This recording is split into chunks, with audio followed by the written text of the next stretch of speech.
get those yearly.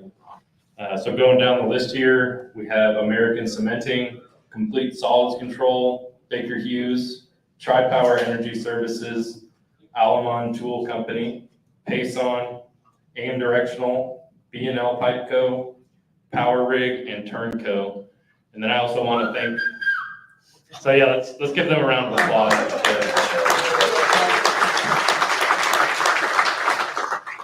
And I also want to thank the Petroleum Alliance for letting us use their great facilities here, and especially Lauren and Annie for helping set all this up. So.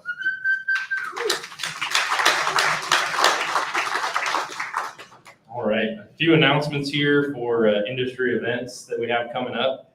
I guess next Thursday we have a SBE luncheon going on, just so you're aware of that. Friday, October 20th, we have the annual API Oklahoma City Golf Tournament, John Conrad in Midwest City. Following that, I got out of order actually. October 4th, we have the Wildcatters Wednesday talk with Dean Foreman, and that's going to be in Tulsa this time at the Tulsa Country Club. Then for the AADE on October 26th, we're going to have our annual Fin Fur Feather Food Festival. That'll be a great event. Sign up, folks. Sign up. Yeah, I'm not sure if we're still looking for cookers on that. We're looking for cookers and everybody else to sign up, please. There you go. So get on there and sign up. We have some QR codes on the table. You can scan those, and you can go to the AED website, and you can even pay your 2024 membership dues if you wanted to get ahead of the game. Let's see. Following that, there is the Petroleum Alliance Fall Conference at Jones Assembly and the First National Bank Building. That is November 15th through 16th. And then SBE also has an awards banquet coming up in November, so some good events to be aware of there. The last thing that I'll touch on is December 7th, we have the Industry Collective event. Last year it was a pretty good event, the Zoo Lights, a good event for the family, get the kids out and do some networking and some family fun there. And I did lie, I have one more thing. So coming up in February 2024, we have the annual symposium. We skipped it this year so that we can get it back to the spring. We're still looking for a bunch of speakers for that event. So if you have anything that your company is working on that you want to get out into the industry, we would appreciate it if you could send us abstracts or contact us, and we'll get you on the list to speak at that event. All right. So without much further ado, we'll jump into this. I'm going to introduce each panelist that we have up here, and as I do that, they can share a little bit about their career journey that led them to be up here on this panel and to have some wisdom to share with us. So we'll start out with Robbie Woodard, currently COO and founder of Citizen Energy. Is this working? Okay. I think my career journey has been pretty short, but I'd first just start with saying, appreciate you guys having me here. It's a real honor to kind of speak at AADE. Drilling is something that's pretty special and near and dear to my heart. That's where I started, so I'm a big homer for anything drilling related, so good to be back. But I started off with Chesapeake, straight out of college, working Fayetteville and the Haynesville Shale. Quickly got recruited by a buddy of mine to come back to Tulsa, Oklahoma, and help Apache get their horizontal drilling program implemented. So was only there at Chesapeake for about a year and a half, and I was at Apache for a year and a half, where we kind of saw the opportunity of what really a failure of leadership would do. And we kind of saw that downfall and what was happening and thought, surely there's a better way to do this. And that's when we ventured off at the bold age of 25, ignorant and dumb, too dumb to know what we didn't know. So a little bit fearless in that venture, but started Citizen 11 years ago, and we've been growing it ever since. So. Thanks, Robbie. Next up, we have Kristen Lipsky, current VP of U.S. South Central Area at Halliburton. Hello again. Appreciate y'all having me here. Excited to speak on this important topic. So I have a kind of crazy story. I grew up in Phoenix, Arizona, knowing absolutely nothing about oil and gas. I knew three things. I knew I wanted to go to Penn State, I knew I wanted to be an engineer, and I knew I liked geology. And so found petroleum engineering at Penn State. Surprisingly and luckily, I fell in love with it. And so after I graduated, I started with Halliburton offshore in the Gulf of Mexico. I started on the frac boats. I did a little bit of completion tools, ran some completion tools offshore, moved into sales for a little bit. Then I moved into land, started learning about all the land stuff. Then I did a little stint overseas. I worked in Indonesia. I did both land and offshore there. Moved back to the US and then worked Gulf of Mexico again. So I've kind of bounced back and forth between land and offshore, which has been just an absolute amazing career for me to be able to learn both sides of the business. Super exciting to see what's going on with both of those businesses. And so excited to be here, looking forward to the conversation. Thanks, Kristen. All right, next, Aaron Chang with Continental, VP of Anadarko Basin. Thanks, Cody. I think you called this secrets to success. I can assure you I have no secrets, and I think the jury is still out on whether or not success is the appropriate nomenclature for me. Congratulations to the rest of you guys, though. How did I end up on this panel? I was at dinner with Scott Witt, and we had a couple glasses of wine. And Scott said, "Hey, Aaron, would you mind speaking on a panel for me?" I said, "I'd love to, Scott," and I overcommitted. So here I am. My journey, like Robbie, started at Chesapeake about 15 years ago. I served in a number of different engineering capacities at Chesapeake. Transitioned with a couple of sales through subsidiaries of Chesapeake, and about 7 years ago, I landed at Continental Resources, where I started working for my mentor at the time. And the one thing that I was gonna, I guess maybe if I had one key thing I'd maybe offer to take away from this group is if you don't have a mentor today, I would find one. It would be the biggest recommendation I would have to, whether you're a leader or aspiring leader, regardless of where you are kind of in your development journey or leadership journey. For me, leadership really began when I found that mentor, began to work for him about 7 years ago. So Thanks, Aaron. Yeah. All right, next we have Nick Gorey, current Vice President of Drilling at Earthstone Energy. Thanks for having me, guys. I appreciate it. And when I look out here at this group, I'm really kind of wondering, well, we're up here just because I guess mainly of our age, but a lot of great leaders out here and people that we all look up to as far as on this panel, to each one of you guys. So hopefully we can impart a little bit of wisdom on some of the younger guys and maybe a little glimpses of our journey to some of the older guys that have been in the industry for a little while. So I appreciate it. Started my career seems like everyone nowadays at Chesapeake, who would have thought. Started there for a few years, then moved over to Lynn Energy, which I think half the Lynn Energy group is still here in this room right today. So it's a fun little reunion on that side.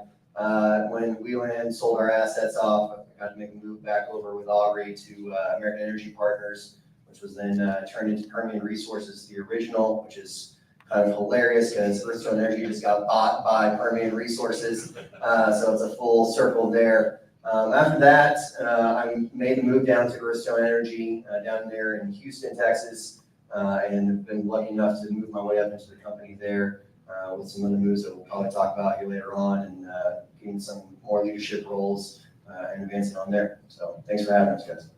Thanks, Nick. And last but not least, we have Matthew Hinson, VP of Drilling and Completions at Devon Energy. Yeah, thanks. So, Oklahoma boy, grew up in Uligala. Used to talk about the home of Will Rogers, but now it's the home of Zach Bryant. So that's the popularity of our small town. But knew I wanted to be an engineer. Also wanted to play football, and OU was not recruiting me for football. So I went to school, University of Missouri at Rolla. Actually got a mining engineering degree. Thank you. So got a mining degree and never really had any contact with the oil and gas industry, but ExxonMobil was on campus. So I was like, I'll interview. And so got a job offer in Houston that was substantially more money than a mining job in Western Kentucky. So I was like, that sounds a lot better. So I started my career with ExxonMobil as a drilling engineer, working in South Texas for about a year and a half, and then spent 5 years rotating overseas to West Africa. Got called back into the Houston office and really had the opportunity to get back to Tulsa, closer to family with Newfield. So came to Newfield as a drilling engineer, and kind of worked through there, eventually become an asset manager for the stack. And then the WPX had bought RKI, which got them into the Permian, so I came over to WPX, or again to WPX as the VP for the Delaware assets. And then about 2.5 years ago, we merged with Devon. We ran two kind of assets in northern and southern Delaware for about the first year and a half, and then I transitioned over to VP of drilling completions. So it's been quite a ride. Thanks, Matt. All right, so the whole reason around this topic is that a lot of people come into the oil and gas industry and they're reliant on what they know, but then as they move up the ladder, they have to gather skills that require management, conflict resolution, and team building very quickly. So we're hoping that through this panel discussion, we can understand that a little bit better. And with that, we'll kick it off with some questions. I'm just going to pose a question to an individual panelist and we'll let them answer. And if the other panelists have anything to say after that, we can continue the conversation there and continue on like that down the list. All right, so we're starting out with Robbie. What is the most dangerous behavior or trait that you have seen derail leaders' careers? Yeah, I think, for me on this one, honestly, you could probably choose kind of any of the 7 deadly sins, but, I think if you were to put one first and foremost, I think I'd put pride right up there at the top. I've seen this get a lot of people in trouble. And then, if I was going to kind of give an attribute alongside of that, I think a blind ignorance. And ignorance, I think, is one that's really interesting to me because it's that knowledge that you don't know everything that I think is what makes a really good leader good. But those that have a tremendous amount of pride or too much pride, kind of vainglory, excessive pride, but then also don't really realize that, hey, we're limited by what we know, especially I think in this industry more than almost any, especially if you think about drilling, you're 5 miles away with an 8-inch bit talking about torque and drag 5 miles back, and your gas readings are lagging an hour and a half, and you're getting samples that your mud logger is telling you are from where you just drilled, even though you have 20,000 feet of open hole, right? We have very limited information. I think when you can come to terms with that and really kind of always be questioning everything you know, put your pride aside, check it at the door, I think that's when you can kind of gain strength. And I think having kind of an excess of pride and blind ignorance really gets a lot of people in trouble. All right, anything to add there, other panelists?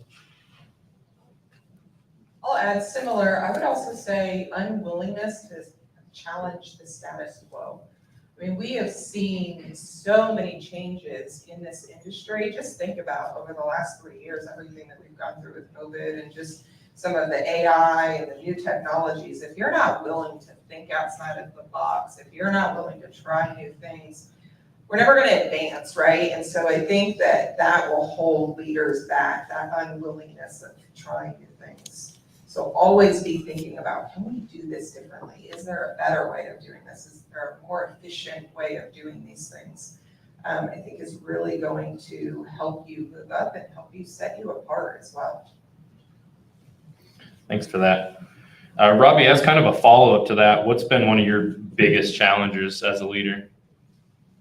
Yeah, so I was thinking about this a lot. I mean, I think we've gone through, a tremendous amount of ups and downs. It seems like the cycles are getting quicker and shorter and faster. But I think for me, what we've built Citizen Energy on is being a very entrepreneurial company. And I think that's led to a lot of our success. And when we started, there was 4 or 5 of us, and when I used to interview people, I used to say, hey, if the trash is full, take out the damn trash. And that was really easy to do when there was kind of 5 or 10 people. But now, as the organization has grown and developed, I mean, we're just under 200 people now, trying to instill that same culture, that same entrepreneurship, I think has been probably my greatest challenge as we've kind of grown the organization. So, I think a little bit for me, what I think's worked is we focus a tremendous amount on kind of trust, truth, transparency. All 3 of those are obviously very similar and related, but trying to create a culture where it's a very open information culture. One thing we talk about all the time is that the best answer must win. We don't really care where it came from. And so, you're trying to create a meritocracy. You're trying to create a place where people feel empowered, where they know that you have their back. Because the thing that we ask more than anything else in our organization is why. And if you've worked for me, it's almost the only thing I ask. It's just why, to the point of annoyance. And so, you can go ask my guys. I'm sure they're tired of being asked why. But, that's something that I think is really empowering for us. And it goes back to kind of making sure we know what we don't know. And you're going to have to make those decisions with limited information, but you better do the base work ahead of time. You better at least have an outline of where you think you're trying to go. And so, we really focus on having that meritocracy, trusting our people, creating an environment where they're empowered. Now they've got to earn that too, right? It cuts both ways. You don't just come in and have all that trust and all that empowerment day one. But that's something that we focused on a lot, and it's a constant struggle. But I think it's where we put a lot of our energy. I think relatively for a company of our scale, we've done a pretty good job kind of maintaining that environment. But it's a daily challenge, and it's never one that we'll solve. It's one that we'll continue to work at every day.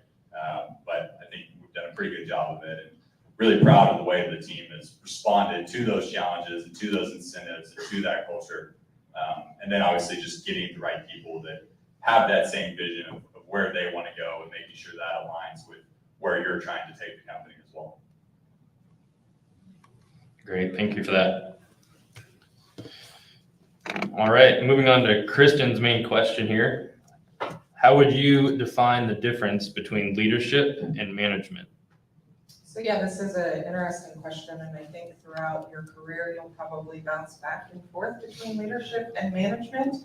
I would say for me, a leader is somebody that really is up there inspiring your team, inspiring them to want to follow and want to, setting the tone of what the strategy is going to be, and really saying inspiring, but that's really what it is. It comes down to getting an organization to believe in what that strategy is and what that plan is. And then I think what a manager is, there's somebody that's going to go get it done, right? And I think a manager is somebody that's chosen for that role because they're good at doing X, Y, and Z.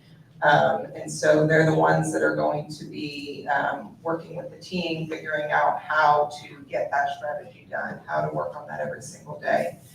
Like I said, you'll jump back and forth. I mean, I've got, I lead a group of individuals in our South Central area, and we've, got to set the strategy and what is the strategy for the South Central. But then I've also got, my leadership that has our overarching strategy that I'm out there trying to get the troops to, move towards. And so, yeah, you'll bounce back and forth between the two, and I mean, it's fun.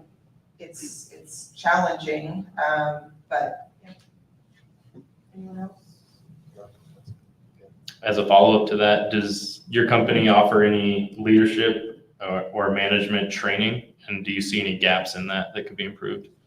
Yeah, so I love this question. I would say, and granted, I haven't worked anywhere else, but I've got a lot of friends that work at, other companies, and I truly do believe that the training that Halliburton has is really best in class. And so for 20 years now, Halliburton has partnered with Texas A&M, and we do leadership training with them through what is called our Business Leadership Development Program. And it starts typically in that very first kind of management level. And first class is a week long. You're chosen for a reason to be in this class. And quite frankly, it's an honor. And everyone that goes through this feels like it is an honor to participate in this class. And they bring real life examples from a collegiate piece, but then also leadership within Halliburton come in and teach different sections and talk about leadership, talk about the company. And then you finish the BLE1, and then you go back and you put what you've learned in that class to work. And then, over the next few years, you get nominated to move into what's BLD2. And then that's a 2-week program that you go through, and you've got a team where you're working on a project And then graduate that one. A few years later, you'll go through what's called our BLB3 group. It's 3 weeks, you've got a project. And then every year, Halliburton chooses anywhere from 20 to 30 individuals to go through what's called our PLEP, which is our President's Leadership Excellence Program, and our CEO handpicks the individuals that go through that, and it is a year-long program. Classes with Texas A&M, it's kind of like a mini MBA, if you will, but you are working on a real project, a real challenge for the organization. Typically split up into 5 groups, and there is a challenge that the organization is asking you to solve, and then you'll present it. It's kind of like a dissertation, if you will. It's an amazing program.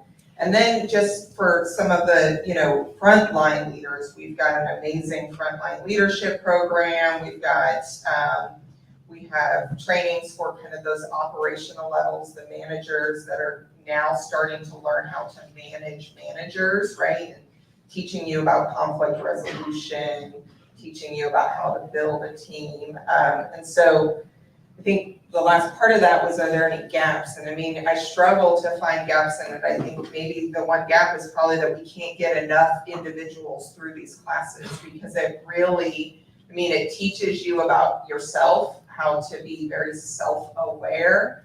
And then it teaches you all of those key leadership skills, all those key managerial skills that you need. And so it's just, it's an amazing offering that we have. So, sorry, I got it. Just because, Earthstone, we're completely different from Halliburton and the other setup, so this is kind of more of a general question to maybe the group and then everyone out here. As far as I'm just kind of intrigued by this, is how many companies or the companies you work for now do, like a raise of hands, if you have a program for leadership or has been offered a leadership program in your all's course? It's pretty good. So I'm glad to see that that's happening more out there, because, Earthstone, and I know some of the other operator groups I've been with in the past, or friends I've worked at, we don't really have a leadership course selection process, or, a whole, alignment with everyone else. So I think it's a good setup, especially with some of the younger generations that are coming into the industry.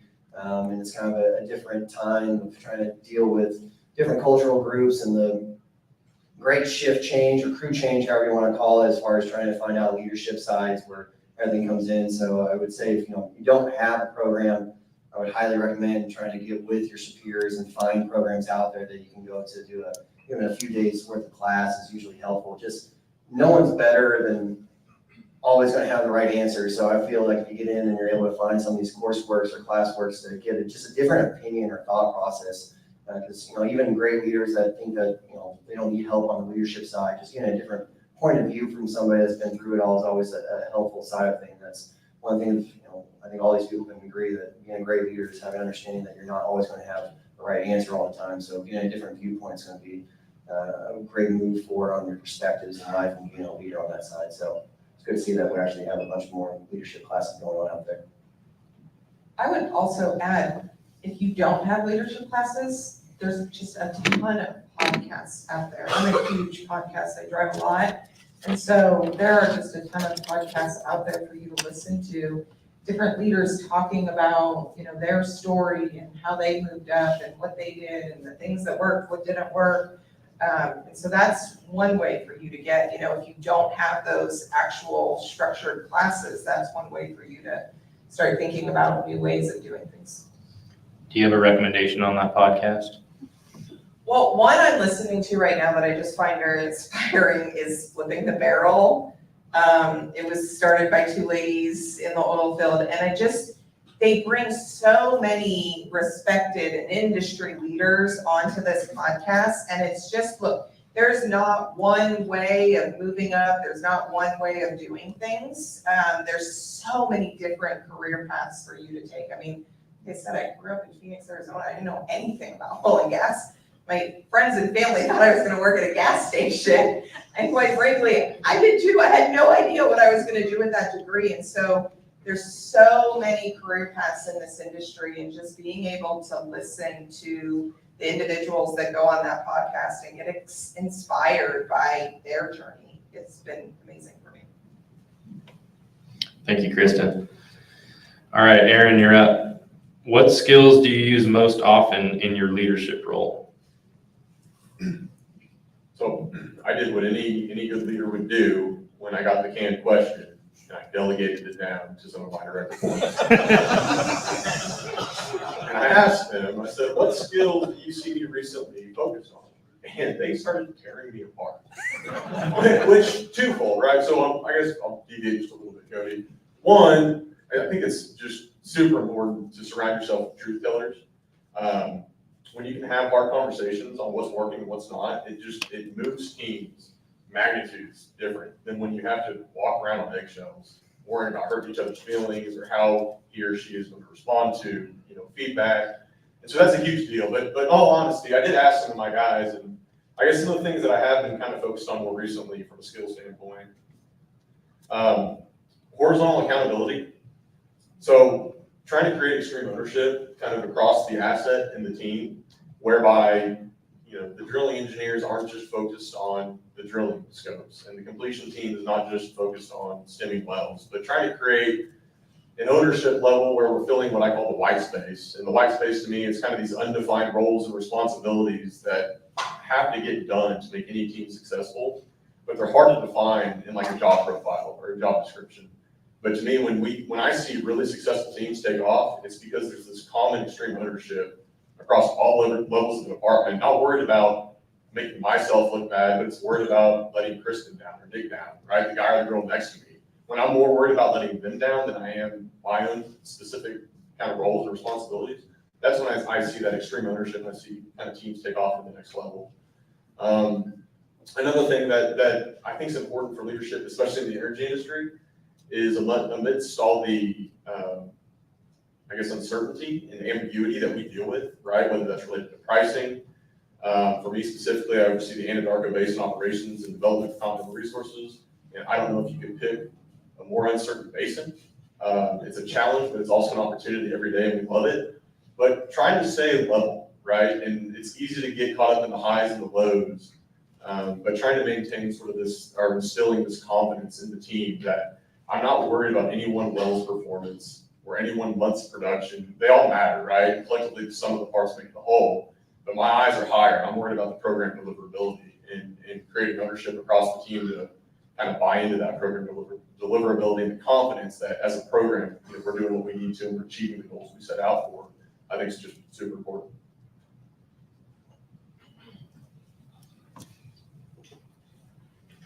All right, as kind of a follow-up on that, how have you tried to grow these skills or other skills throughout your career? So maybe a couple of skills that I'm currently trying to grow. Is that fair? Yeah. I think the biggest one for me as I've moved into a new layer of leadership, I guess, is trying to think more strategically and less tactically. It's easy for me, anytime you're running 6 to 8 rigs at any given time, 150 MBOE a day, 2 to 3 frac spreads, 160 people, something is always broken, right? And it is so easy for me to get really caught up on the fire drill that's right in front of me when my eyes need to be higher, right? Because that is not what's driving the actual performance of what we're doing. Those things matter. You have to step in when appropriate. There's a lot of things you got to instill trust in your teams to be able to manage. And, I think Wayne Gretzky, famous hockey player, I know this is Oklahoma, I'm not a hockey guy, but I love sports. And Wayne Gretzky, and I think it applies to all sports, frankly, but Wayne Gretzky always said, I don't skate to where the puck is, I skate to where the puck is going to be, right? And I think that's so true in business, right? If we're where the puck is, we're missing it, right? We're going to get past. And so I'm more trying to live in this anticipatory mindset, trying to think about what is the next problem that's going to present itself that we're not talking about today that's going to be a major issue, what's going to be disruptive, where are we deficient, where are our talent gaps, those types of things. So again, just put a bow on that, trying to think more strategically and less tactically. The other thing I mentioned, for me personally, my personal styles, I guess my comfort zones, I'm very action oriented, I'm kind of that ready, fire, aim guy, which has gotten me into trouble a couple times. And I'm also very relationship focused. And one of my peers, Chris Nichols, if you guys know him, he's my counterpart for the Permian Basin. He's like the exact opposite of me. He's very task focused and he's very he's methodical. He evaluates. And so like, we'll sit in the same meetings together, and I'm like rattling off all the reasons why it will work, won't work, my thoughts, go left, go right, and Chris is just absorbing it. And as I've worked with Chris longer, one of the skills I've been trying to grow is being more thoughtful in my responses, a little more methodical in the way I listen, listening to understand and comprehend rather than listening to respond. Like, you back up 5 to 10 years ago, I was waiting for you to shut up so I can tell you what I need to tell you. I'm really trying to understand what's this person telling me, and that's something that I'm still very much trying to grow in. But I think my wife told me I was better today if I was looking than I was 10 years ago. I guess that You'll have to ask depends. her. That depends if you were trying to respond to her or if you were trying to listen to her. She gives me the benefit of that. Does any other panelists have anything to share about a skill that they're currently working on? Kind of like that Aaron shared there. I think they're all successful. They said they're- Oh, yeah, there's that. All right, well, before we move on to the next one, we'll hit this other question. At what stage in leadership should you start thinking about succession planning? I think to some degree, you need to be thinking about it at all levels of leadership, right? I think the stakes maybe get higher, the loss impact potentially to the company gets higher at different levels in the organization, but to some degree, we should all be thinking about it. If we're not thinking about it as leaders, then I'd argue probably have a gap in the way you think about your leadership and your team. I do think one of the fatal flaws that you see with kind of maybe even on the early time parts of leadership, I think a lot of people view succession planning, I think we get a little territorial, which is something that I think can kill leadership. I think we also view job security, and if I give everyone else around me the tools to be successful in my role, where does that leave me? And it's funny because it's kind of the exact opposite, right? You end up being a blocker in those cases. You cannot move on to the next new up, left, right opportunity if you don't develop people around you and your team to manage your responsibilities, right? And be your leader. So I think you got to kind of change the way you think about succession planning. One, we should all be thinking about it at some level. And then two, we should be thinking about it as an opportunity, not as a, how do I get phased out of this thing in a couple of years. Thanks. Yeah, you make a really good point there. All right, moving on to you, Nick. What do you consider to be essential characteristics for a potential future leader to possess, and why?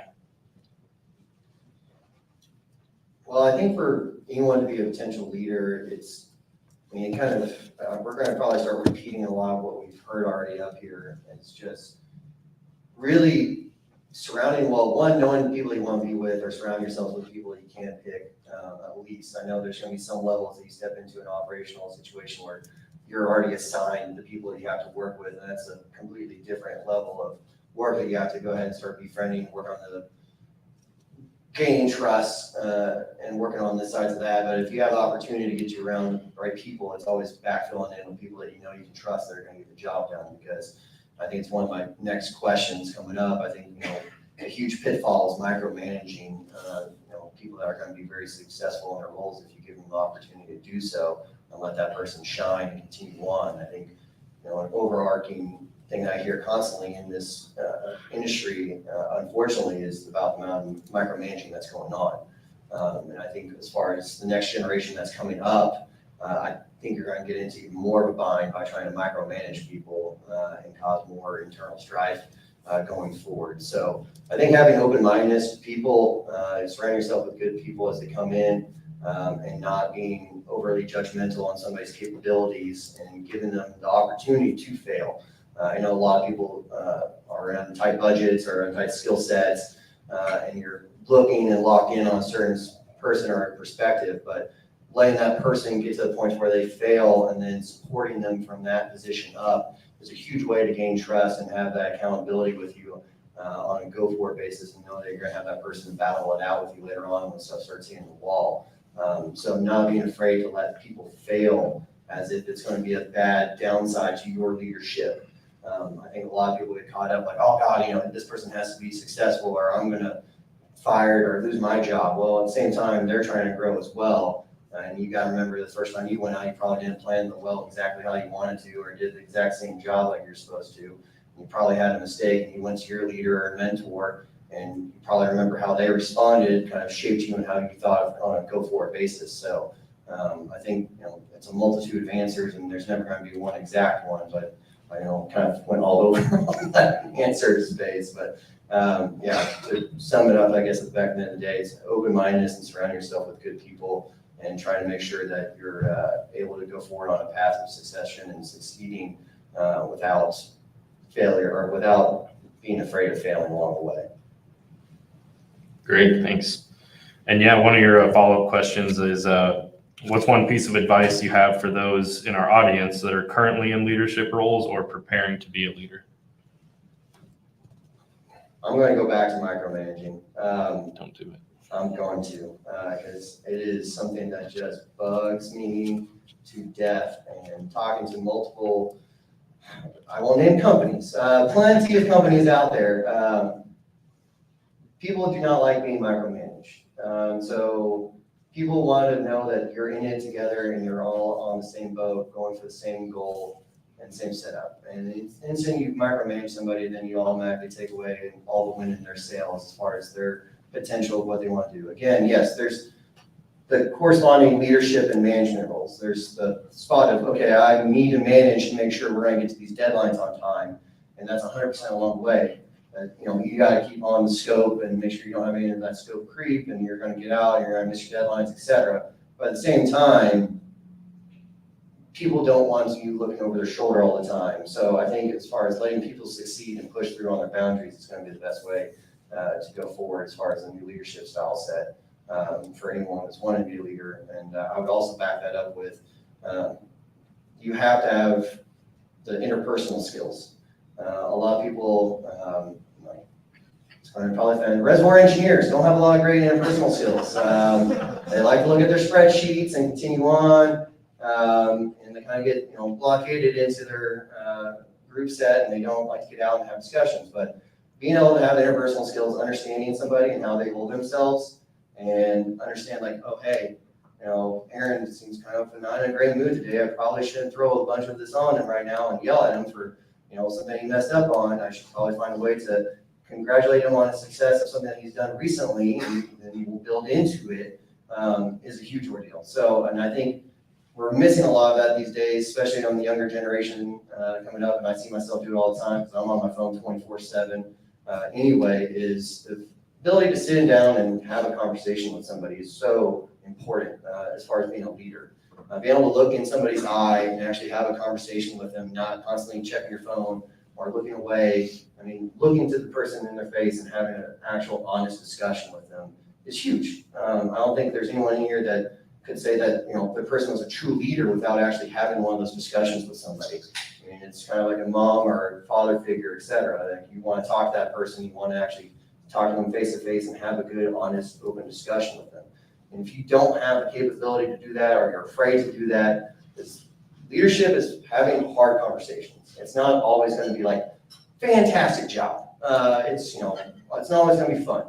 So having to be able to sit down, look somebody straight in the face and go, look, performance was lacking. I want to help you get better. Let's find a true path for you to get better, and be able to have that discussion and understand how they're coming back and forth with you is huge. If you don't have interpersonal skills, you're going to be in a huge disadvantage, and everyone's going to look at you more as a manager instead of a leader. And you're always going to be thought as just a manager type of person and not a true leader that somebody wants to look up to. Nice. Yes, look them in the eye, please. Thank you, Nick. Yeah, great response there. All right, before we move on, we'll hit your last one here. How do you ensure that your team continues to work following the organization's values, vision, and mission? And it's going to be a combination of everything I just discussed, because if you surround yourself with good people, you've been able to sit down and have conversations with them that are honest and open, and you've got yourself into a situation where everyone's all involved on that thought process and you're on the same level, then you don't have to worry about it, because you're not going to be micromanaging them. They're going to understand the goal. And again, it's one of those things where Aaron brought up a great point. They care more about failing the other person than they do themselves. And again, that's the extreme ownership, making sure that, you're ready to go forward on your day and set up. It's, every single day, case in point right now, and open and honest, like, I'm gonna be out of a job, which I'm fine with, but I care about my guys more than I care about myself. I don't care if I find a job later on right now. My number one position right now is to find my guys a role in our ongoing organization and that setup. And having that kind of understanding that, it's the team before yourself, and they understand that. And then I think that kind of brings in a whole new layer of leadership that, okay, I want to go to battle with this guy. I want to go forward. I want to work with this person. I think if you do that and surround yourself with people that are understanding of that, then you're going to be successful no matter what.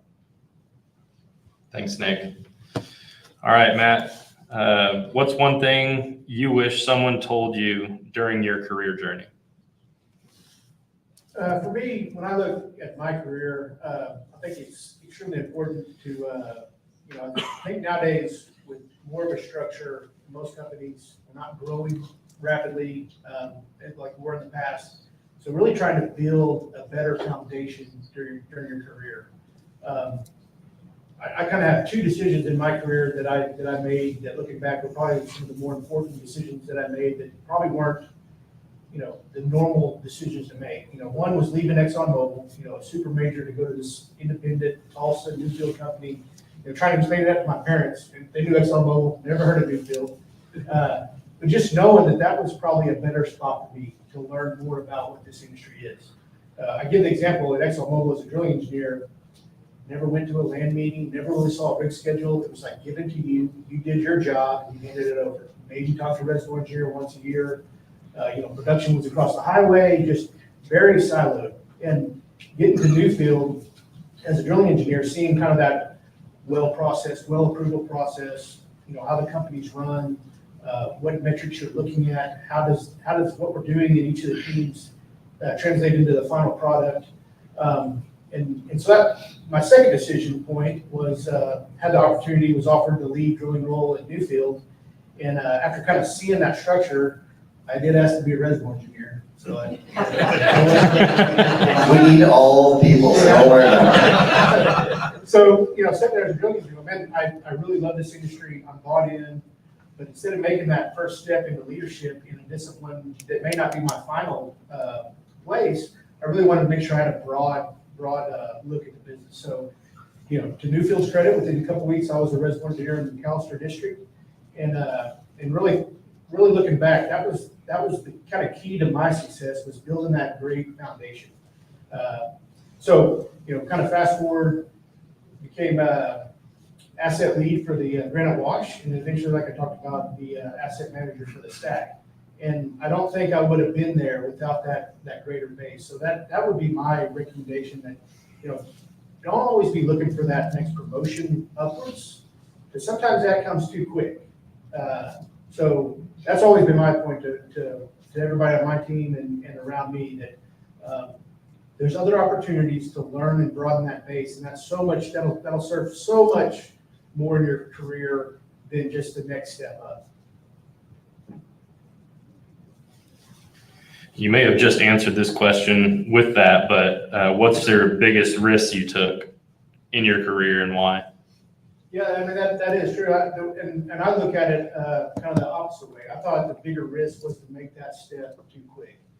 I think we see that quite often, where someone wasn't quite ready for a role and got moved into it. And I just have always preached to my team and members that strong foundation will serve you so much longer in the future. All right. What was the biggest challenge you experienced as a new leader that might have shaped your current style? Yeah, I think back to the kind of micromanage and just that first step into a leadership role, you're so drawn into wanting to do the work, right? It's probably a job you've done in the past or maybe just previously, and you find yourself being drawn into the weeds and like trying to make sure everybody's doing the job that they're supposed to be doing, but it's like the way you wanted it and the way you did it, right? And so making sure to kind of pull yourself out of that, I think, kind of mentioned the strategic look and making sure your head is above the weeds and looking out farther, and not being pulled down into that previous role that you probably were doing just recently. Yeah, I think that's an easy thing for a lot of people that move up to fall into, especially when you go from you're paid for what you know, and then you start managing people. It's slippery slope. All right, before we open up to the audience, just want to run back to Robbie and answer or ask this other follow-up question from earlier. How can organizations balance the tactical versus the strategic imperatives? Yeah, I think that's a good one. I mean, when I think about leadership, I take no credit for this because I read it recently, but to me, a leader is somebody that knows where they're going. And as soon as I heard that, I was like, that's it. That's the central theme, and everything else is kind of an attribute that can improve you and your skill set. But someone that doesn't know where they're going is just going to walk you in circles, right? And that's not going to do you any good. You're going to end up kind of at the end of the trail and not know what it was all for. And so, having that vision, I think, is what makes a great leader. Having that goal, that orientation of where they're going, I think it's really important to your success as a leader. And so clearly, I think as I say that, I believe deeply that the strategy side is really, really critical. I might take a little bit different angle though than I think some of the things here. I deeply believe though that the best leaders are the most technical people, the people that understand the base of what they're doing, that have excelled at kind of a lot of the lower levels, that have built that strong base that Matt talked about. I think, that's the way to become a leader, is to be exceptional at whatever role you start at. And you'll find that if you're excelling at the very bottom, naturally you'll find your way kind of towards the top, because people will be drawn to that. They'll be drawn to that excellence. They'll be drawn to that.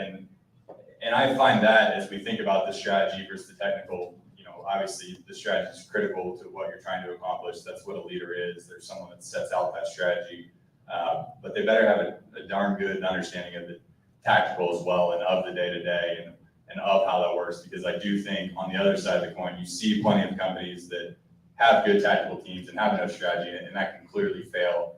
But I think you also see on the other side of the coin a lot of people that have a very bold or a great strategy, but they have no tactical knowledge of how to get there, how to accomplish the day-to-day. And if you don't have that solid foundation, as Matt talked about, I've seen that crumble equally as quickly as, and if not quicker sometimes, in the companies that have maybe a great strategy, but without the base, I think, you're a house built on sand. Thanks. All right, and then one more for Kristen here. What factors do you consider before promoting an employee to a management position? Yeah, I think, at Halliburton, we've got a great succession management, that starts very early. We talked about this earlier. It starts very early in the career, just paying attention to employees, right? And it's making sure that, I think maybe Aaron is the one that said it.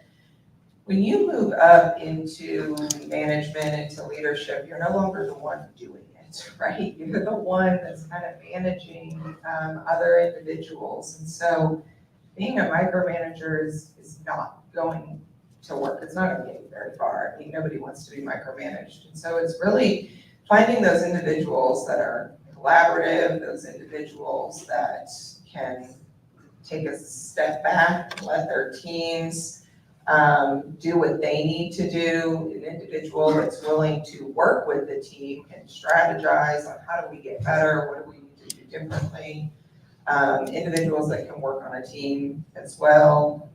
Probably rambling at this point, but yeah, I mean, there's lots of qualities, right? And I think it's kind of different for each person, and it's different for kind of each role that we're looking at. Great, thanks.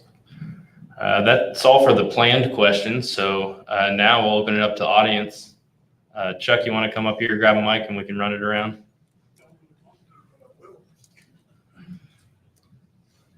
Anybody have a question? Cliff, right? Okay. We'll start with Cliff. We'll come back. Sounds great.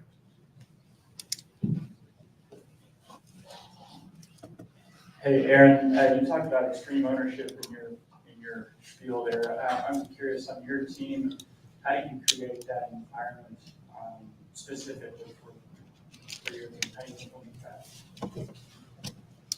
Yeah, great question. Easier said than done, right? I think it starts with a foundation of trust. And for me, I try to practice a concept I call kind of confident vulnerability with my team. I don't pretend to know or act like I know or the things, I'm over multiple disciplines I have not specifically come up through, many of which I have, but I don't pretend to know things that I don't. I lean on the experts and I pull resources in from peers and counterparts where I'm deficient and they're more proficient to help kind of lend an ear. And I think one of the ways that I've kind of helped be able to bridge that gap is through that confident vulnerability with the group. And I think through those conversations and building trust, we've created a team that is afraid of letting each other fail. And again, I think that's when I've really seen the next level of success within our group, and you just can see it with the team's interaction. Dale Hammond, your performance. A question, and anyone can answer this, but knowing Robbie and knowing Nick and seeing you guys on your pathway to success over the years, looking back, is there one thing that you would have, one thing you would have done differently that may have made your path smoother or maybe your ladder of success quicker?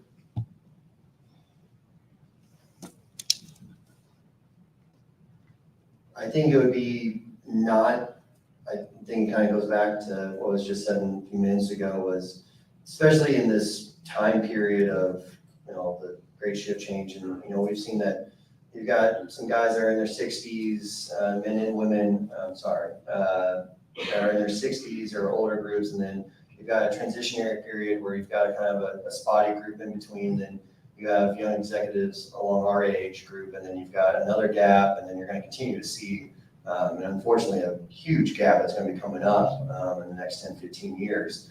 And I think a lot of that, I've always wanted to be the best, try to go up. And I think a lot of times what's gotten me in trouble is chasing that, is trying to chase that spot and not getting that foundation or the base of the understanding, and almost having that expectation of like, well, why am I not being promoted to a drilling 2 engineer? Or why am I not being promoted to senior engineer? Like, this doesn't make sense. And then getting frustrated at the group and not, appreciating the understanding that you need to have that foundational background to be able to move up. I think a lot of that, I kind of stepped on my toe, and got a little too cocky at a young age that kind of hurt me a little bit on the movement up. And, having that ownership and knowing that, hey, you don't know everything. You've got to lean on your teammates. I'm not going to try to pretend to be an expert. I think if, I can take that back and go back to those days and understand it's like, hey, you're not a reservoir guy. You might not get along with them, but they're pretty darn important for you to be successful and your whole operational team. So maybe lean on them and have a better understanding of that. And it would, probably worked out a little bit smoother along the road path down that way. So that's.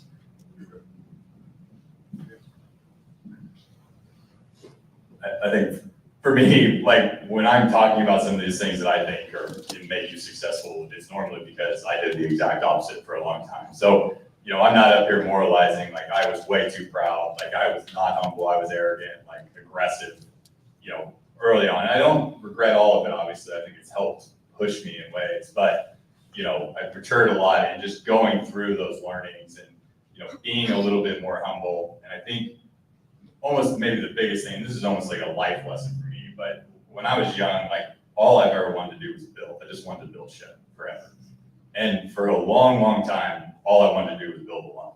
I would just build with connects, build with Legos, whatever I could find, blocks, whatever it was, but it was around maybe 25, 30, like I'd spent all my career kind of building alone. But once I realized what you can accomplish when you build with people like-minded that have that similar aspiration and passion that you do, like it's so powerful. And the dumbest saying is 1 + 1 = 3, but it just starts to become exponential and you just start to pick up speed. And that's what I think has made Citizens successful more than anything, is that we're building with great people and we're building together.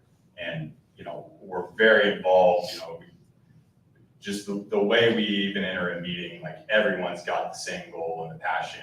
And, it's not uncommon to see 10 people up at the office on Saturday. It's not the expectation, but there's a drive and a thriving off of that environment. And so, just surrounding yourself with great people and working in a team that has that goal and that vision in place has been really powerful for me the last 5 to 10 years.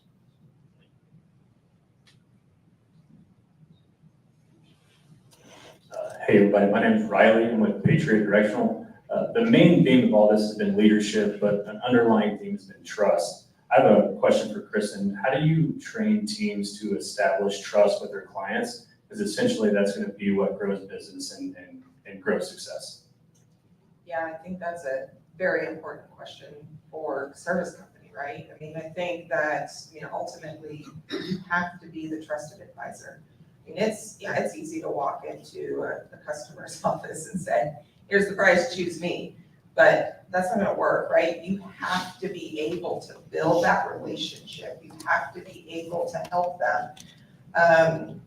It was probably, I wanna say 10, 12 years ago, I had the opportunity to actually speak on one of our accounts in the Gulf of Mexico that we had been working on for about 5 years. We had no work with this operator. And we kept trying to do unsolicited bids, that wasn't working. And so we took a different path, right? And what we did was we went in and said, look, we'll help you do modeling. We'll sit down, we'll walk you through what you guys are doing. What would we do differently? We'll help you through this, right? And we started building that relationship with them. We weren't getting any work, but we were building that relationship, helping them with some needs that they maybe needed, right? And then eventually we were able to get a chance. We were able to go out there and show them what we could do. And so I think that relationship is so incredibly important in building trust and teaching your teams. That's first and foremost, right? That has to happen in order for us to be successful. Thank you all for being here. We are all extremely fortunate that you became leaders in oil and gas and that you're part of our family and our network. And we're all very proud of you, love supporting you and what you do. For those of you that, have your, people here in this room, but say you saw them in high school, and we're all knowing very well what the next generation may or may not think about oil and gas right now. It may be out of their minds, but how do you recruit? If you walked into a classroom right now, Robbie, any of you on this panel, be like, hey, Cliff, wait, I want you to get into oil and gas. What would you say to those high school student, people right now to say, this industry is where you need to go? Lawyers, doctors, welders, whatever career path you're on, think about us, coming on our team. I would start with the unapologetic that we work for the most meaningful and impactful industry in the world, and everything that we do underlies human flourishing and success to any of the businesses you just mentioned that. And that's what we've been telling students, right? This is career fair recruiting season, and that is exactly what we're doing. We're going into these universities, and we're very unapologetic about what we do. And I know the men and women up here with me believe that as well. I think everything that we do every day has purpose, and that's what I love about our industry, is you can see it in very tangible ways, and you can define it, you can measure it, and it's just foundational to the world, right, and the success, and everyone in this room, and even the people that don't understand it or appreciate it, it's foundational to them as well. That's one of the messages we've been trying to portray, and sometimes it's successful, sometimes it's not. Yeah, I think a big portion of it that you can do and bring up in discussion points, and this is what I've done at a few universities I've talked to, is if people are more factual based, is actually presenting data and information to them that, no, the world's not going to be 100% off oil and gas in 10 years. It's kind of a joke, when people start pointing that out. I mean, you can pull up the EIA report for the 25-year outlook, and you can talk about and discuss with everyone like, hey, great, we love renewable energy. I'm 100% for renewable energy. I mean, how much petroleum does it take to actually build one of Elon's cars? It's fantastic. I love it. But needless to say, though, is if you look at the EIA report over the next 25 years, renewables, yes, has an exponential increase. Fantastic. I love it. I'm not against it at all. But what you don't see is a drop in oil production. Even over the 25 years that they have forecasted out in this, the United States government, there is not a drop. Yes, the slope changes a little bit, but we're still going to need more. And I think everyone here can agree, tier 1 acreage is kind of going away. And then tier 2 acreage is what we have left. And you're going to need to drill more than that. I mean, as much technology's increasing, as good as it is, we're going to have to drill a whole hell of a lot more wells going on in the future. So this is a career path that's going to be needed for a long time. And I think being brutally honest along the way of going, is it always going to be easy? Is it always going to be smooth? No. I mean, if that's the case, then, taxes and health insurance, I guess, I mean, that's the only two things you're going to always have. I mean, you're going to die and you're going to have to pay taxes. So those are only things that are going to be, those are only going to be things that are going to be consistent. So if that's what you want in your life, then go for it. But we can offer you a chance to see the world, do great things, build, provide energy for people, build and provide energy for people that love to have renewable energy, and then, actually do something that's meaningful to the people out there. So I think showing factual evidence to kids these days is a huge impact instead of, I've seen a lot of the rah-rah, like, let's go for it. But, kids these days, especially, looking at phones or repeating stats or informations, TikToks, wherever you want to, is actually having something that you can present that's impactful and meaningful to them is a great way of going forward and trying to get more people on the site. So we need them. I mean, I think we're 90% down at OU, almost 60% down at A&M, 70% down at Texas. I mean, enrollments have plunged for petroleum engineering, and it should scare everyone in here. I mean, it's good job security, I guess, but I don't want to work till I'm 90. I'm sure you guys don't either, and you guys want to fill up your gas tank for less than $9 a gallon. So we've got a lot of work to do. So.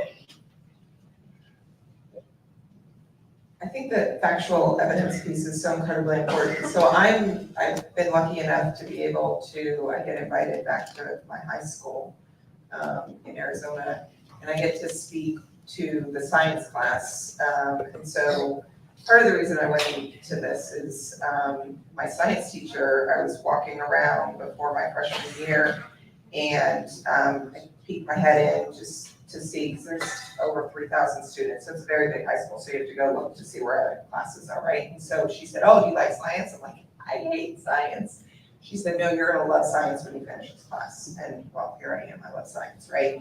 And so I get to go back every year and speak to high school students. I don't have kids, but this is my way of teaching them about the importance of oil and gas, right? And so I think that universities is great, but I think it starts at a very young age. I think that we have to start talking to the high schoolers, the middle schoolers about the factual evidence and about what we do and how incredibly important it is, and quite frankly, how exciting it is. I mean, I have worked for Halliburton for almost 18 years now. I've moved 10 different times. I've lived across the world, all around the world. It's been absolutely amazing. And so talking to them about this amazing industry that we're in, I think is absolutely what is needed as well.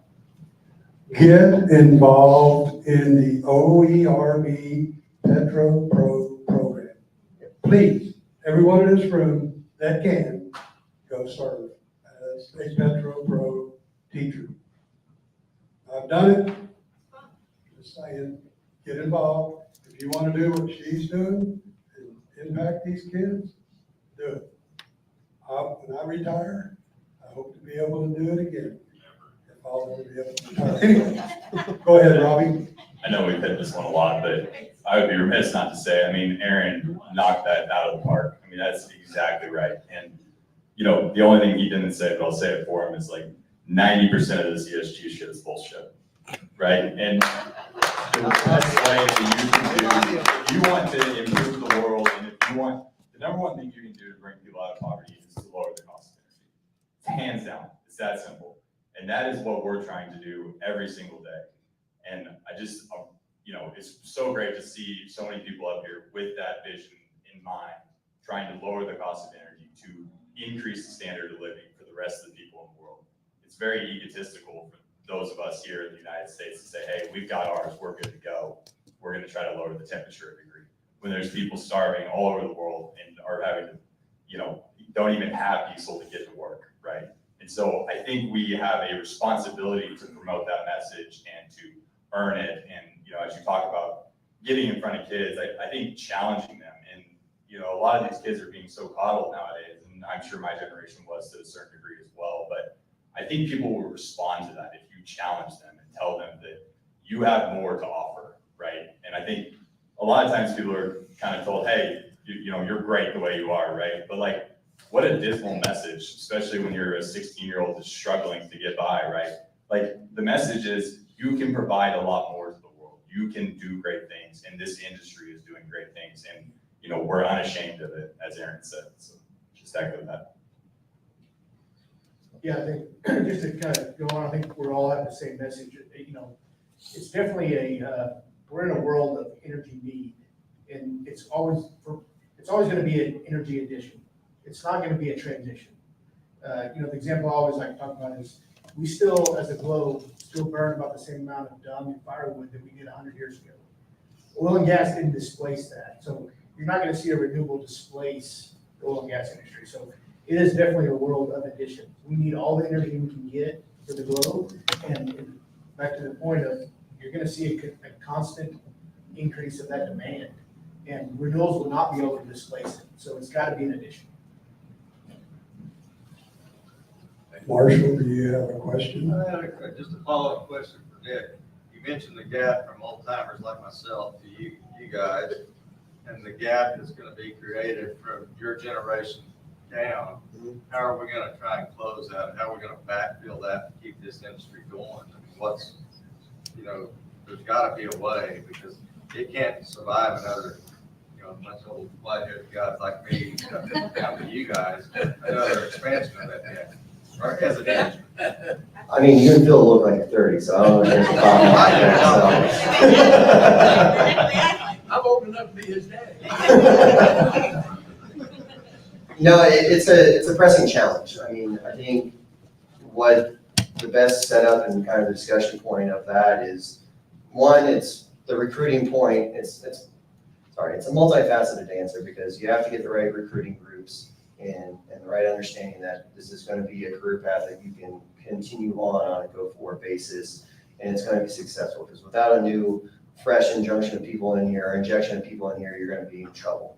The one way that I think we've all discussed, and I think we probably all have somebody, is the mentorship, and the ability for somebody to reach out and be a mentor to somebody. Because it's more difficult, I would say, in a smaller corporation, but larger corporations, Shell, Aramco, other ones that I have friends that I work for, they have a transition group already in place, because they understand that all this talent that's leaving and going out the door, and trying to go ahead and find a way to conceptually, store that data they have in their head, and somehow, imply that onto everyone, is that doing group teachings in front of everyone as far as lessons learned, doing DWOPs with people that have drilled in here for 20 years that are about to head out the door. Those are the important setups, but again, I think the biggest one is going to be people that are wanting to reach out for the mentorship and understanding of the bridging. And unfortunately, I think a lot of it's going to have to either come from up above, for the generation that's heading out the door, to go, look, I know a lot, let me offer it to the right people, or the person I feel like would be beneficial, that you've probably had a relationship or grown with, and be able to transmit that information down, to be able to bridge that gap. Because otherwise, you're going to have a lot of knowledge that's going to walk out. And then I think it's going to be a group of leadership, that's a younger group like us, that's going to have to then fill in and understand that, know that, and then try to move our group of people and our personnel to grab that understanding. And I don't think, if you don't have that, you're going to have a fundamental breakdown. You're correct. So it's going to have to be all hands on deck, honestly, for it all to work out. It's kind of a scary thought process, because I think we can all agree some of the green hands that are coming out, and some of the other issues that we're seeing out there in the field, it's kind of being a little worrisome, because we don't have enough people as is out there, and then having to do quicker training than we would like to get them into a position to operate, and it's not necessarily the best situation that you can have on a go-forward basis. So I know it's kind of a little bit of rambling, but it's not going to be an easy answer to solve the problem that's out there, for sure. I have two questions for you guys, actually. So my first is, you guys talked a lot about leadership and your teams and trusting your teams. From a service company point of view, I feel like we're part of your team. So how are you guys encouraging your engineers and staff to actually start networking and encouraging them to build those relationships. Well, you guys may have done that, but I think many of us in the service side are facing, we're working out at the lunch hour. We have family at night. So one is, how are you encouraging your team to actually participate and network? And two, is there anything that AADE Midcontinent or in a grander scale that could provide you and your teams in order to help the cross networking or, you know, anything that your teams might need? Jury, we'll do better. Can I get everybody to raise their hand on that? Anybody believe that? Raise your hand. I do think, you were talking about this human resourcing gap, and I do think it's a big concern, a major issue, but I mean, to your point, Drew, there's, it's kind of like the work from home, I think you throw into that as well. There's priorities for different generations that are placed on, some things are given higher priority, like work from home, work out at lunch, those types of things. Whereas I think a lot of folks up here and in this room really put a high emphasis on networking. And I think there's a little bit of a lost art there to some degree. You can kind of maybe look around the room and see it a little bit. One of the things we are focused on is encouraging our teams to expand their sphere of influence. And so, to me, leadership in a lot of ways is defined by one word. To me, it's influence. And I think, you know, kind of that leader that knows where he's going, I think between that and his influence really kind of makes a really well-rounded leader. And we're trying to encourage our teams, especially our technical people, many of which maybe would like to sit behind the desk instead, to get out and expand that sphere. And the way to be successful is to get others to follow you. If you can get a team of people to follow you, you might have something there. But point well taken, I will talk to the guys. Yeah, I think, so I'm new to Devon, right? Just been there a few years. But that is one thing that we've started to change, is to encourage more of these industry events. I think in the past, Devon didn't really participate in a lot of those. I mean, I know a dozen people that are really from sporting clays, right? And so I enjoy going, meeting everybody, seeing everybody. Encourage that for my team too, is get out and meet not only your peers, but also some other service companies that attend these events. And I'm a proponent. I enjoy going, meeting people, talking to people. I think it's an important part of our business. And then on the aspect of the team, as part of the team, that's one of the first questions that I ask when I'm with my team, with the service company, is what can we do to make your job better? And the same thing, here's some things that you can do to make our job better. Because it is truly a partnership.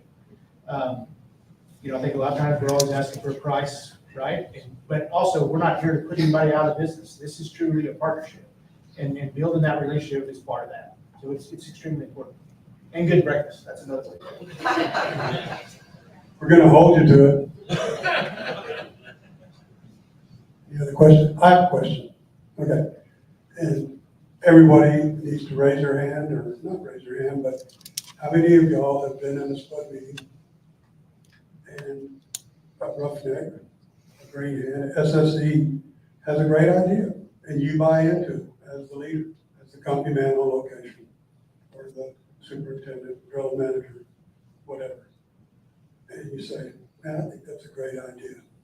And it fails. Tragically fails. Pitiful.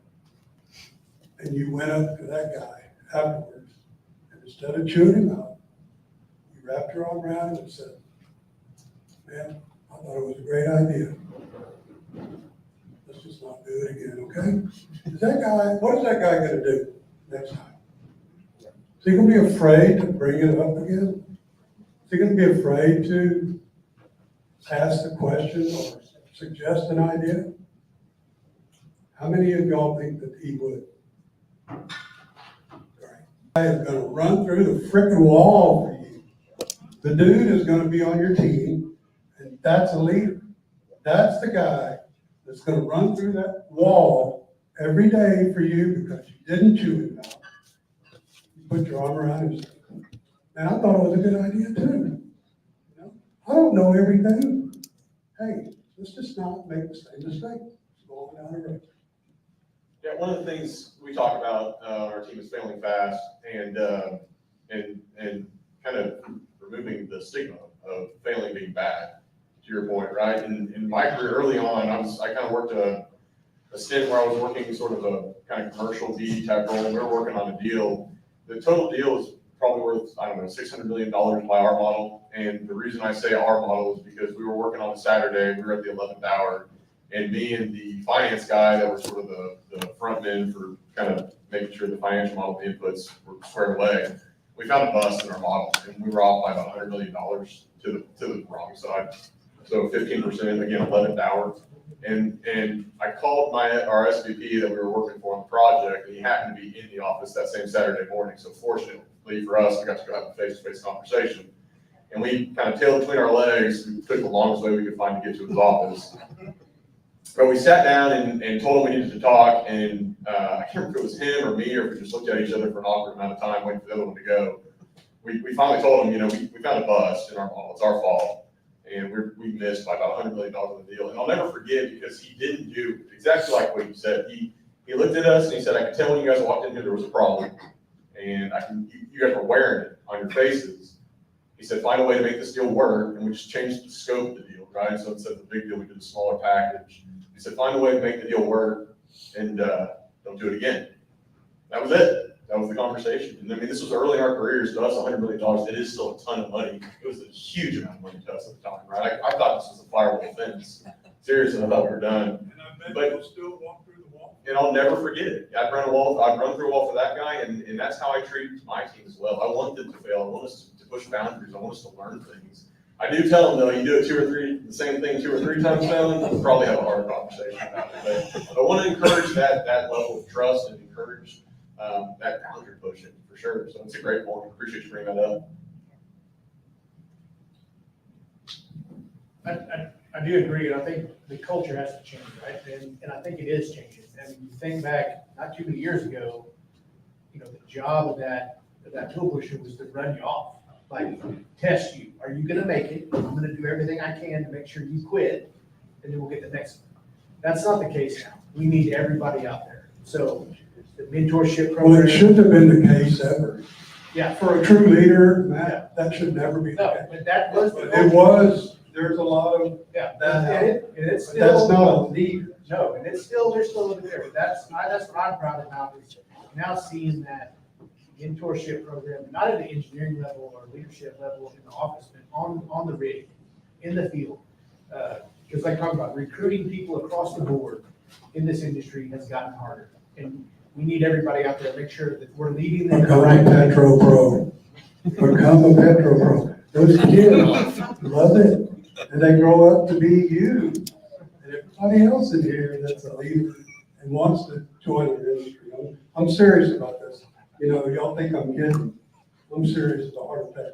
Those kids, when they hear about how good our industry is and what it does for them and our world, it makes a difference. I've seen it. And I'm just saying, it's something I'm very passionate about.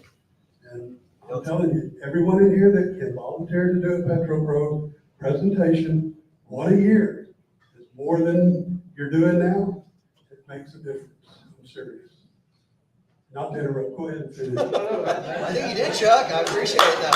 I did, Chuck. Thank you. That's good. All right, with that, I think we're gonna wrap this up. Thank you to all of our panelists, and thanks for everybody coming out.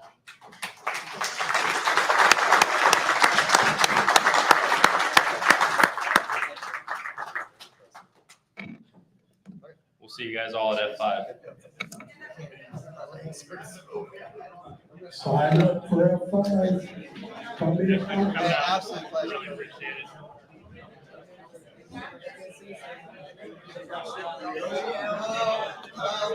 Sometimes it works, but we've been out here, I don't know how much longer. Yeah, I'm not much longer than real, but. He's sent off to,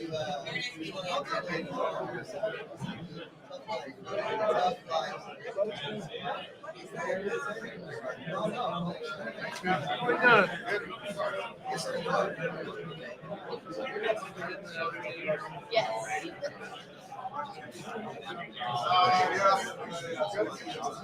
Oh, okay.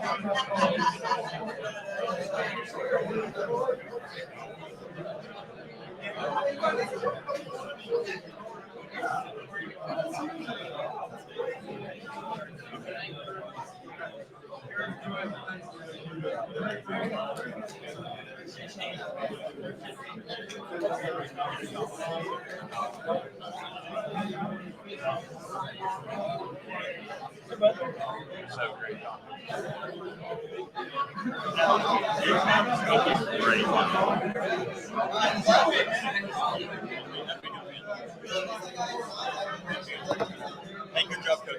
Thank you. Great. Did you write all those? No, Scott wrote all of those. Great questions. Yeah. All I did was read them. I know how to read. Hey, how are you? Good. Good to see you. This is a good forum. Like, the questions are on point, and I thought everything you're talking about, this whole mentorship program is something we can learn about. But it's so hard to find somebody that's willing to take on that whole. I'll be on the phone with you here in a minute.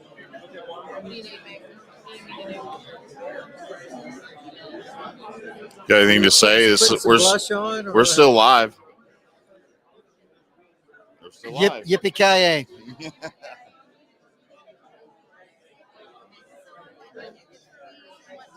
More engineers, what do they need? Is it leadership classes? Is it more technology? Is it, I have no idea, but I can get a room full of people, and then it's about 10%, usually engineers, and I'm just struggling with what can we provide. I think we should start. Hey, man on the street interview. Point over there, okay? Do you think operators all across the board, and it'd be harder for the Devons, but private operators, could we go back to a time where we start offering a little bit of skin in the game on the wells that they work on so that they have,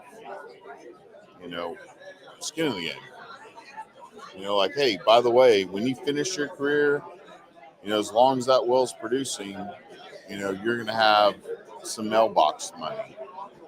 I mean, kids are attracted to money just like we all are.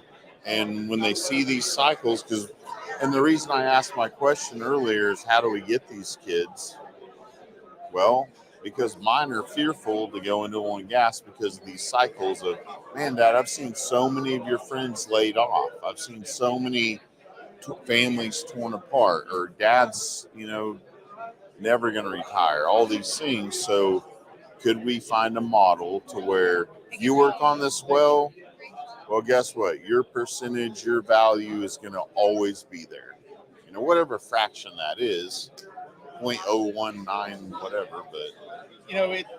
And there's some privates that do it. I think in Kaiser, right there to their employee base, it's part of their incentive program. It's just, man, the economics and the drive for now free cash flow is so high that it's like the margin is so tight. I'm not give up. It's a challenge. But we're going to continue to see a problem on recruiting more and more people into the industry, and it's going to get harder and harder. And we'll see it now where a company our size can no longer just hire petroleum engineers. Correct. And that brings a new facet to now how we have to run our business. We're not an ExxonMobil, which I benefited greatly from coming in with a mining degree and had 3 years of classes every week, right? And it was self-provided by the company. We're going to have a new system where we have a development program that's not just a leadership program, or it's like truly an E&P leadership skill set that you have to train, because the supply for the petroleum engineer is not enough. So we're knee deep in the career fairs at OU and OSU. I think they just happened either Today this was week. OSU's. Great So answer. have you talked to any of them or got an update on how many people are actually in those universities? Because I've been shocked on what I'm seeing involvement for AADE, and it may be just a smaller portion but it's scary. Yeah. And this is just me.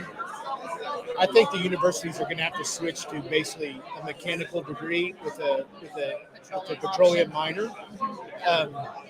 The engineering population in these schools are not dropping. They're all switched. My son is at LSU and he's in mechanical engineering, right? Yeah. And so I think you're going to have some type of blend where these departments can't survive, hundreds of kids to 10 or 20 kids, and it's up and down. It's tough. Yeah. But they're not leaving.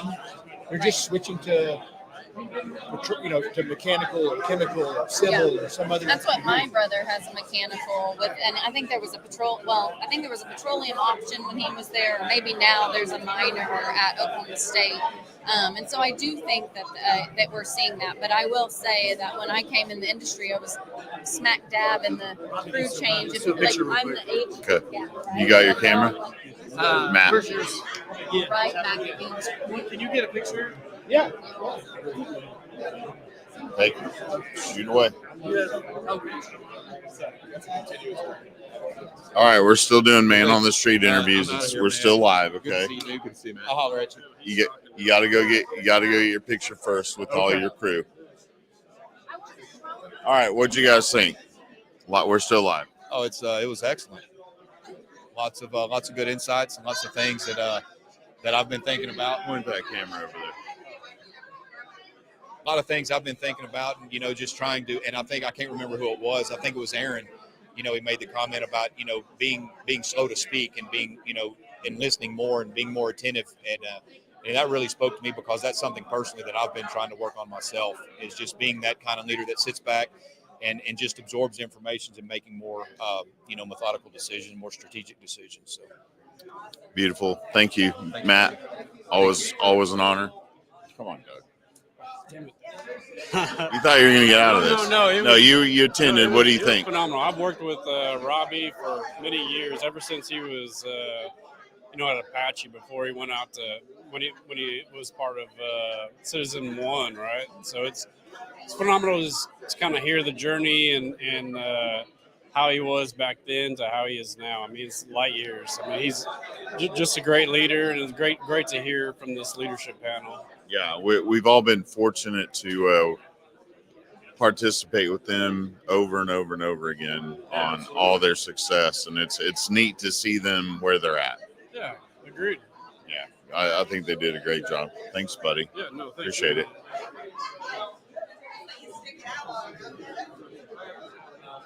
Hold on a minute.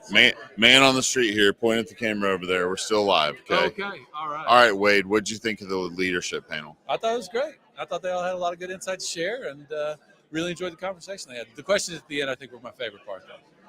Thank you. Oh, up 9? Yeah, you had a great question. You're welcome. Takeaway from this, because you got to come on board with this team a little bit after the initial team that's grown, but you've been essential over there, and we all think you're all leaders. But, same question to you that I, posed to them. What are we going to do to incentivize the next generation to, he walks into that classroom, how do we recruit them? Man, I can't believe you asked me that, because I was actually thinking about my answer whenever they asked that. I think it was two things. So number one, I think you've got to show your passion for what you do. Like a lot of people talk about how oil and gas is 100% required, and it certainly is, and it's extremely important. It's doing all those things. But if I'm being honest, that's 12 or 13 steps removed from what I do. But I'm passionate about because what I do. Because authenticity right here. Because it's hard, it's challenging, it's mentally challenging, it's physically challenging at times, and it takes an entire team to do it. Nobody here has ever gone out and drilled a well by themselves. It takes floor hands and mudmen and motor hands. I mean, engineers. It takes a huge team to do that. So I think that you go and you show kids these days a passion for what you do, and I think that motivates them to want to do it, because nobody wants to sit in a cubicle and hate their life for 8 to 10 hours a day, right? Nobody wants to do that. They want to do it. No, exactly. So I think that you go in there and you show the kids your passion, and then on top of that, you incentivize them, which I think the oil field probably does already. We pay a lot better than most, but one of the things I hear from a lot of rig companies and stuff too is like, Why would they come out and work on a rig for $24 an hour whenever they could stock shelves at Target for $20 an hour? And that's a challenge too. The economics aren't there. I don't think to really juice those numbers, but at the same time, if oil and gas I have an continues to go idea. up, okay, what's your idea? And, Let's solve this right now. But well, it's an idea that's a question. Oh, okay.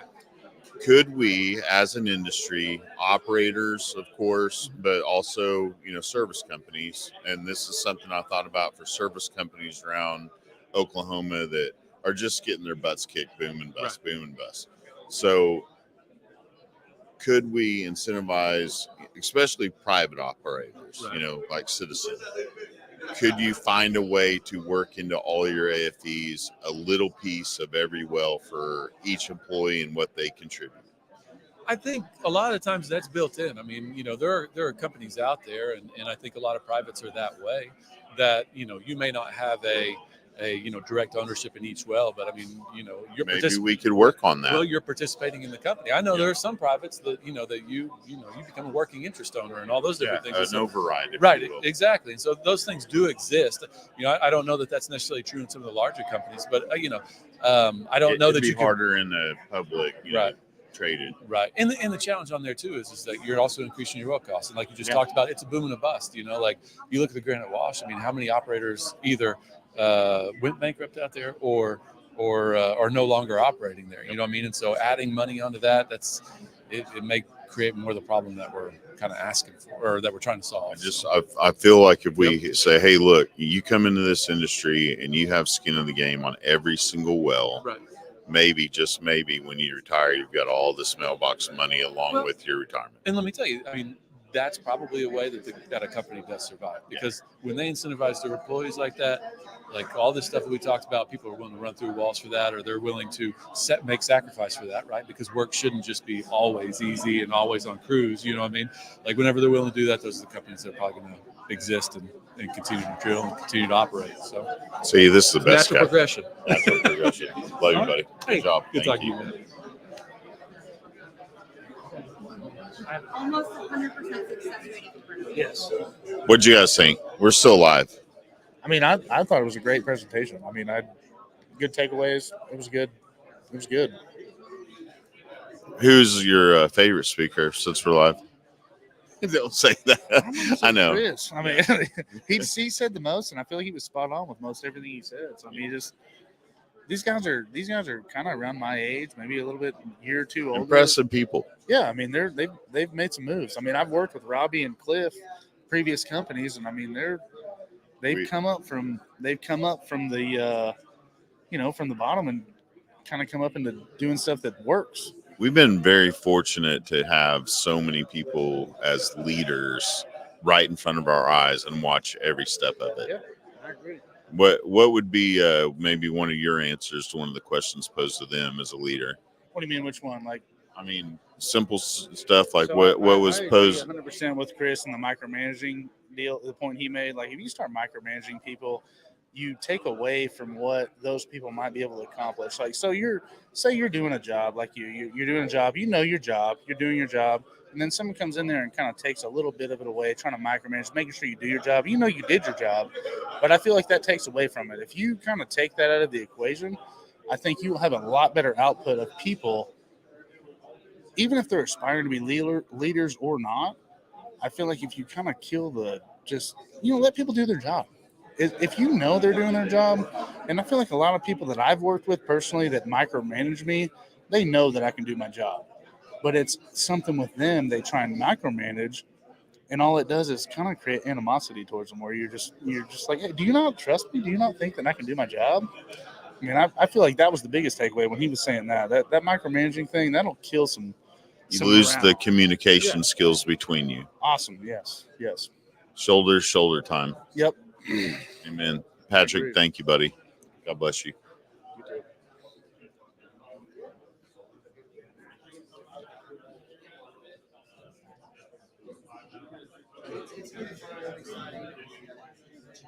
And whether it's Bit's fault or motor crapped out or not, motor shop's going to tear it.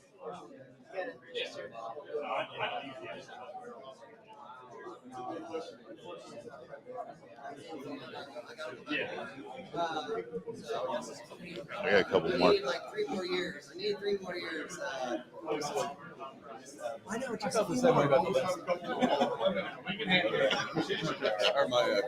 All right, we're still live. Just doing some follow up on how'd you think the event went? Well, that was great. It was really enjoyable. It was nice to get up there and have an opportunity. And, we obviously had a great panel, and I hadn't met actually a lot of these guys, so I really enjoyed that part of it. Isn't that so funny? We all need to do better, I guess, at networking, because we see each other in passing at these events and you know who that person is. But man, I love crowbarring people together. You've seen me in action.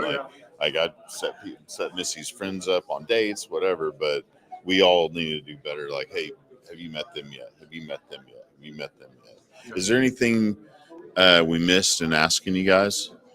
No, I thought it was a really robust panel. I thought, we covered a lot of ground. So there's a couple of key things I wanted to hit on. I felt like I got a chance. You guys knocked it out of the park. It's such an honor to watch you guys. Just the hockey sticks have grown from the beginning we met you till now, and we'll just keep seeing you go to the top. I don't know how further are you going to go? There's a good leadership question. Like, okay, he said earlier, where you're going, where you're going. How do you find that? How do you find that thing that where you're going to go? Yeah, it's tough. It's always a challenge, but I think you just got to get in the fight. You got to be the man in the arena. You got to just start taking those steps forward. And, I was always a guy that overanalyzed, and sometimes that would hold me back. But what I found is just start moving forward. Yeah. And it'll kind of become more clear over time. That's like, hey, that's where I'm headed. Yeah. Take a step today. Yeah, I don't. You kind of mentioned it, Robbie, when we were up there, but for me, I kind of noticed when I was too focused on moving up in my careers when things felt like they went slow, and when I was just focused on doing the best in my current capacity and the team that I had in front of me is when things went fast. You know what I mean? Yeah. And I feel like we get so hung up and caught up in the next, flashy thing, and that's when things felt slow. And it's when you just focus on doing the best job at what you've got in front of you with the team you've got in front of you, and that's when things went fast for me. So I don't know. I try not to get too hung up on your question on where do you go next or how do you go higher? What's the next? It's like do great. You said it. Be excellent in the role you're in today. You guys are excellent. Thank you guys. Appreciate you. God bless you. I enjoyed it. It's good to see you again, man. Always a pleasure. I'm gonna go get little plug for William and Lauren right here. Look at this right here. William and Lauren Suits, Oklahoma City. If William and Lauren is watching, I think I need some sort of endorsement deal or something, Yeah. right? Oh yeah. He brought this home. That's got to be with business. Sorry about that. I don't know.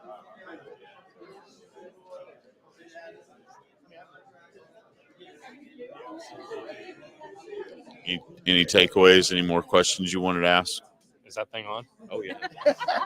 No questions. Everybody has a question now, so.